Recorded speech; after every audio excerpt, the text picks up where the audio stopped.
బొంబాయి చట్నీ తయారు చేసే విధానం. ఆనియన్స్ మీడియం సైజులో కట్ చేసి పెట్టుకోవాలి. క్యారెట్ అండ్ పచ్చిమిర్చి కట్ చేసి పెట్టుకోవాలి. స్టవ్ వెలిగించి బాణలు పెట్టి 4 టేబుల్ స్పూన్ ఆయిల్ వేసి అందులో తిరువాత గింజలు, కరివేపాకు వేసి బాగా వేయించుకోవాలి. తర్వాత కట్ చేసి పెట్టుకున్న ఆనియన్స్ అండ్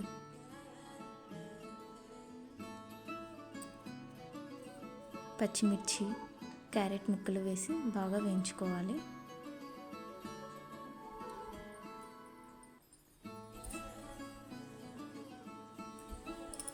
అవి బాగా వేగాక చిటికెడు పసుపు, రుచికి సరిపడా ఉప్పు వేసి బాగా వేయించుకోవాలి. 1.5 గ్లాస్ వాటర్ వేసి బాగా ఉడికించుకోవాలి.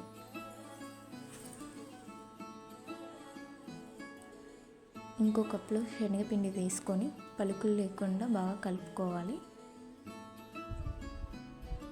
ముందుగా ఉడికించుకుంటున్న ప్యాన్లో ఆనియన్స్ అండ్ క్యారెట్ ముక్కలు ఉడికాయో లేదో చూసుకొని